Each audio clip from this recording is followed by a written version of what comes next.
Serbisyong may napatunayan na. Serbisyong Escudero yan. Magandang hapon po, nagbabalik po tayo sa ating live coverage dito sa Det Escudero Educational and Developmental Sports Inter-Municipality Volleyball Championship Season 3. Kasama natin, live na live po tayo ngayon sa Sorsogon Provincial Gym, ang napakagandang, napakasipag at napakabait na Congresswoman ng First District, Kong Det Escudero. Magandang hapon po, ma'am. Hello, Julius. Magandang hapon. And thank you so much for joining us today. Yes. Oo, ang saya-saya ko. Ni-request talaga kita ngayong araw. Ay, salamat po. Salamat po. Narinig niyo, ma'am, yung napanood niyo yung coverage natin kanina. Ang galing. Kumusta naman?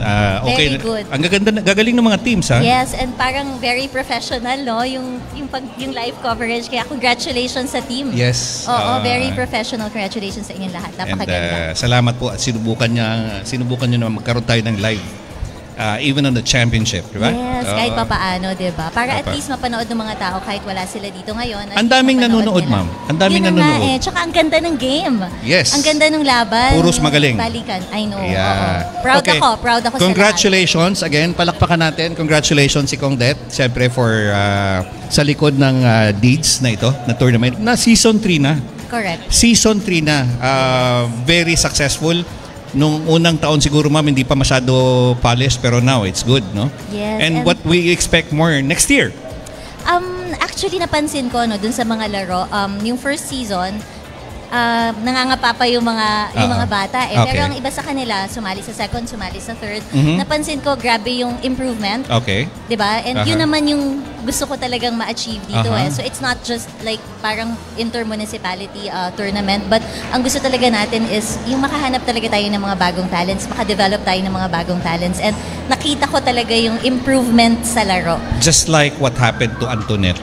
Correct. Yeah. Exactly. She's playing for UST? She will be playing for UST. Soon. Okay, very after. Soon. Yeah, okay. So, proud ako. I'm very proud of her and sana marami pang sumunod, no? Yeah. After her. Kung nalaman nyo, yung Rosales brothers, from Sorsogon City, they're playing for Naga College Foundation. Kinuha sila ng Naga College Foundation na scholars. Talaga? Yeah, magkapatid yun. Volleyball din ng Sorsogon.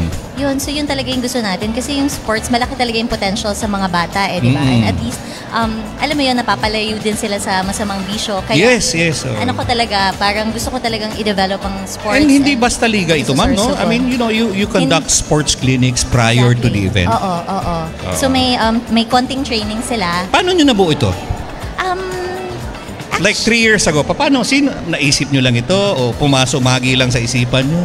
Gusto ko, actually, dun sa kwento nga, yung opening, no, nagkwentuhan kami, nung nag-party kami, kakapanalo ko lang. So parang dun sa party namin, parang sabi ko dun sa mga kasama ko, gusto kong gumawa ng ganitong program. So sino ba yung pwedeng makatulong sa akin? Ganun. So doon na kami nag-usap, yung mga pinsan ko, ganyan. Tapos ni-refer nila si Sir Ruel Frago. So ngayon, sabi ko, sige, meeting tayo tomorrow, ganyan. So nag-meeting na kami. Tapos doon na, nagsimula na agad. Was it volleyball first yung naisip nyo agad? Hindi naman. Volleyball talaga. But this program of yours is open to all other sports, right? It is. Actually, last year, nag-table tennis. Nag-table tennis na rin kami. And siguro baka later this year, magkaroon ng second season of table tennis. Pero yung volleyball kasi talaga, it will remain. It will remain. Kasi syempre dyan tayo nagsimula Napagkwentuhan nga namin nung anchor ko kanina na parang basketball is naungusan na ng volleyball nowadays. Talaga ba? Parang mas popular. Hindi lang sa ligas, pati sa mga barangay. Talaga? Oo, marami na naglalaro. Yun na nga, I'm very happy with that. Tsaka ang volleyball, kahit walang court, pwede mong malaro di ba? Kahit walang ring, kahit walang anong pwede kang mag-practice. So, kaya maganda talaga siya. So, volleyball is on season 4 next year and probably yung table tennis is on season 2. Yes. Ano pa po naisip nyo na susunod nyo dito? Third sport? Maybe soccer. That's one. Maybe soccer and siguro other racket sports like badminton, ganyan. Pero kasi mas gusto ko talaga yung team sports di ba? Yes. Mas maganda talaga yung mga team sports and kung saan tayo pwedeng mag-excel talaga. Kaysa individual sports. Although, table tennis, maganda rin naman, no? Meron namang doubles dun may doubles din. Actually, dun sa table tennis, kung mapanood mo yung namin, yung mga bata, nakakatawa, nag-iyakan, nagiiyakan pa sila Okay, kasi okay. yung pressure na feel nila, iba kasi yung Gusto nila naglalaro. manalo. Yes. Ayaw nila matalo. Oo, correct. Of course, gano'n naman. Pero syempre, in any sport, di ba, may panalo, may talo, but lahat naman sila may matututunan di ba? Yes. In every game. Kung Det, matanong ko lang, are you as a person also a sports person? I mean, anong favorite sport niyo po? Actually, Favorite sport? actually, hindi ako magaling mag-volleyball. Okay. And hindi yun yung reason na ba't ko pinili yung volleyball dahil sport ko yun. Pero talagang nakita ko yung potential lang talaga. Pero ako, ang laro ko talaga is badminton.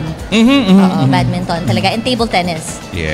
More of racket sports ako. Okay. Yung volleyball, medyo, hindi ko talaga yan, hindi ko linya. But gusto ko talaga siyang i-develop because I see the potential. Yes. Feeling ko parang pwede siyang maging, katapat ng basketball or even more than basketball. And pati sa women's, di ba? Kasi usually ang basketball talagang panglalaki lang talaga. Yes. Pero itong volleyball, pati mga babae talaga. Actually, sa professional, mas sikat yung mga babae nating volleyball players Kaya lagi guests ko mga babaeng volleyball Considering players. our guests today, we have 3 from UST. Tigres? Tigresses. Golden Tigresses. They will be playing for an exhibition game later exhibition game. Para makalaro din ng mga players natin, yung mga pro natin na Yes. Ma'am, message nyo po sa mga sumali ngayong taon and those LGUs na pwede pa rin matap next year. Do you consider of expanding this hindi lang sa first district, if ever? Province-wide? Actually, pwede. Diba? Oo, kakausapin ko si Kong Wu, tapos mag-ano kami. Para at least may champion yung di ba? Kumbaga level up, yearly, Level up, oo. provincial, and balay then, natin, regional. Malay mo. Malay natin. Actually, pwede naman. Pwede naman. Yeah. But apart from this, kanina kausap ko si Sir Roel, sabi nga niya, mas maganda na, matagal na namin actually plano to na mag-train ng coach.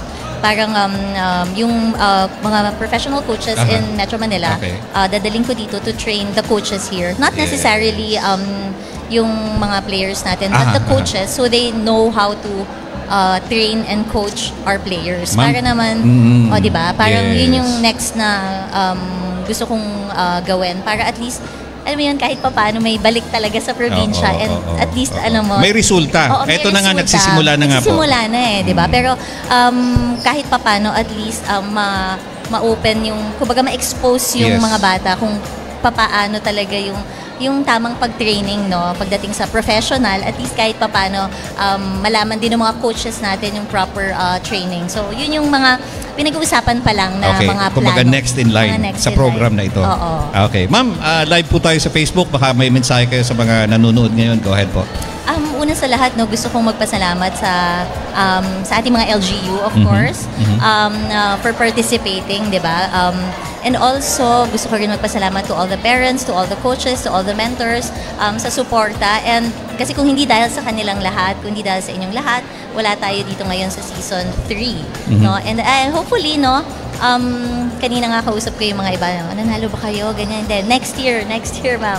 So, parang looking forward, to the next season. And I'm sure lahat sila looking forward din na mag-rematch or na ang kinin-ulit yung kung ano Pwedeng man yung... taon nyo lang ngayon, next year kami naman. Oo, totoo yan. Kasi totoo, paikot-ikot lang din yung mga nananalo. And at least they have something to look forward to next year.